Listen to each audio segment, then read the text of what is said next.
Dr. Martis has given you a good idea about the differences in production. Now I'll tell you about the differences in technology, and you can see the machines. Both technologies have some similarities. At the beginning, we start with input DNA. As Dr. Martis said, that DNA can come from a variety of sources and can be from a single organism or from a mixture of organisms. Before starting, the input DNA is broken up into many short fragments of DNA. The first step of the sequencing process for both machines is to make the input DNA into a library and to amplify each fragment, making many copies of each piece of input DNA.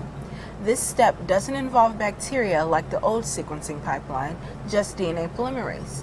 At the end, the sequencing reactions are detected by a camera observing a flash of light. In the middle, there are many differences. Let's start by talking about the Illumina technology. Illumina uses two machines called the cluster generator and the genome analyzer. If we have full-length genomic DNA, the first step in making a sequencing library is to break the DNA into smaller fragments.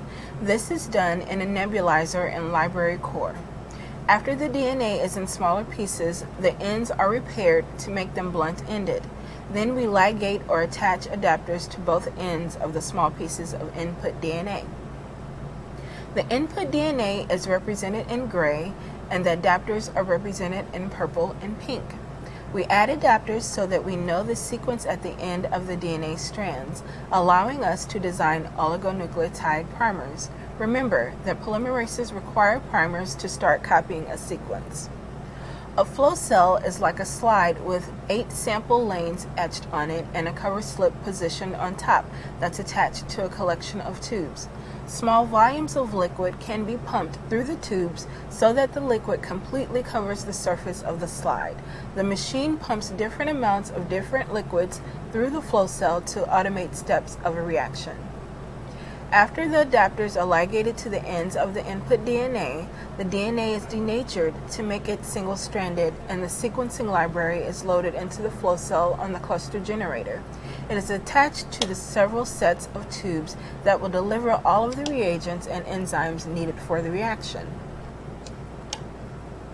The surface of the flow cell has a lawn of primers, short sequences that match the adapter sequences, shown here as short strings of pink and purple dots.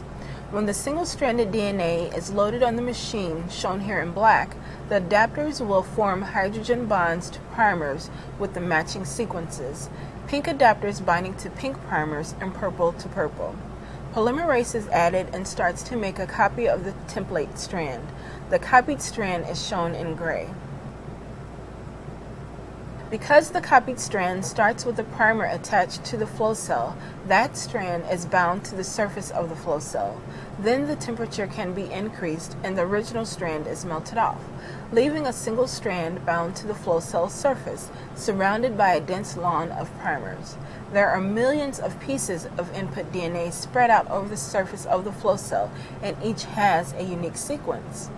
However, we can't yet sequence the DNA because there's only one copy, so we go through a process called bridge amplification, which is just another type of PCR to amplify the DNA so there are many copies sitting in the same place in the flow cell.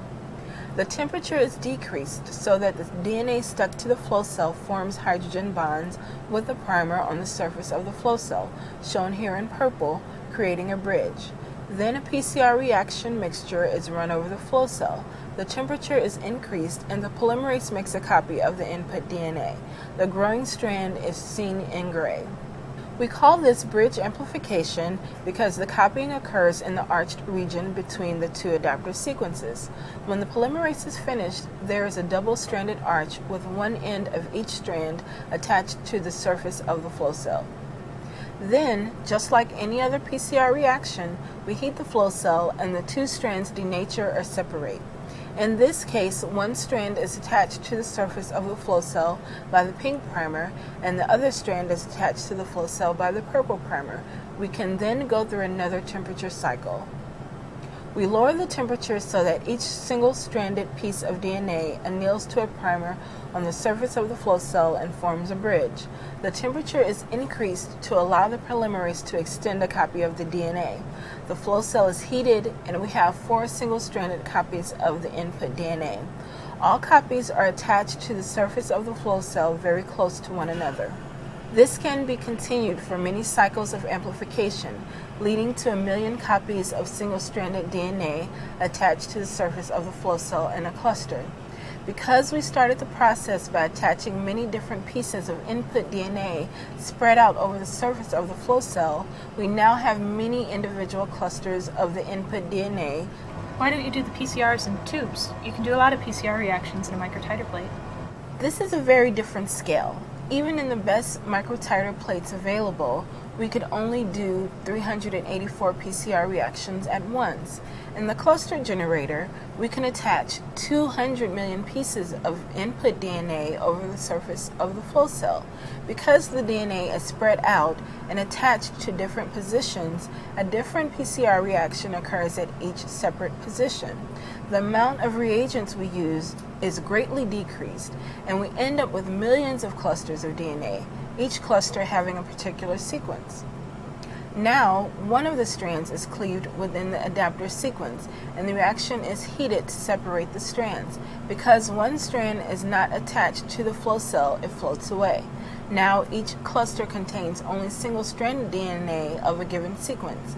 The sequencing primer is added, it hybridizes to the corresponding adapter sequence, and the clusters are ready for sequencing. The flow cell is removed from the cluster generator. For the next step, the flow cell is loaded into the genome analyzer. This machine also has reservoirs attached to a set of tubes to deliver the reagents needed during sequencing, such as buffers, DNA polymerase, and fluorescently labeled terminator nucleotides. Illumina and Sanger sequencing are alike. The bases are represented by a pentagon for the sugar backbone, a circle with a P for each phosphate group, and a rectangular box for the base A, T, G, or C. In the sequencing reaction, every base is labeled with a different fluorescently colored dye, represented by a star, and has a 3' terminator represented by a stop sign on the 3' carbon that keeps the reaction from proceeding beyond a single addition. Unlike Sanger sequencing, all of the nucleotide bases are labeled with fluorescent dye and have terminators. That means the polymerase adds only one labeled nucleotide to each strand of the sample DNA, then stops because of the 3' terminator. A laser excites the dye, which flashes with the color corresponding to the base. The color of the flash is detected by a camera. That's a lot like the old sequencing method, but with the old method, the cycle couldn't continue after you added the dye terminators. How is this different? The major difference is that after the first cycle, the dye and the terminator are both removed. Then another round of reaction mix can be run over the flow cell, and another base can be added and detected by the camera. Then the dye is removed along with the terminator block. The camera records the timing, color, and position of each light flash, so the sequence of the bases can be determined for each cluster. The flow cell is attached to tubes that deliver the reagents. It remains stationary with a laser pointing at it. The camera is positioned above the flow cell to capture images of flashes from all the clusters on the flow cell. Reversible terminators sound like a good idea. Are there any problems with this sequencing method? The removal of the dye and the terminator is difficult and not foolproof. If the dyes are not completely removed, then 2 colors will be read by the camera in the next cycle.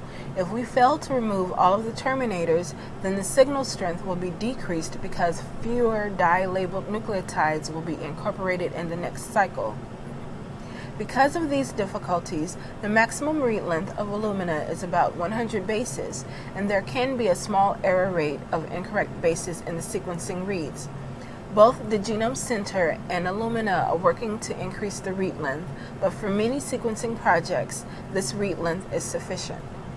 What about paired end reads? Is that possible with Illumina? Yes, there is a machine that can be attached to the genome analyzer called a paired end module. This acts like a small cluster generator to regenerate clusters for paired end sequencing.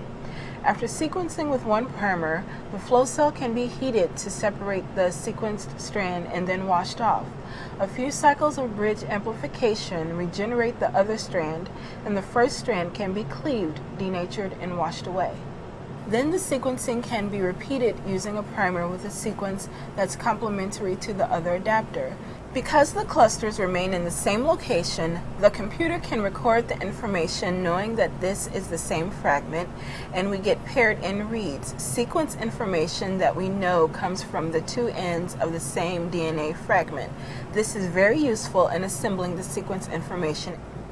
In an 8-day run for one flow cell, we observe about 200 million clusters with a read length of 75 to 100 bases each.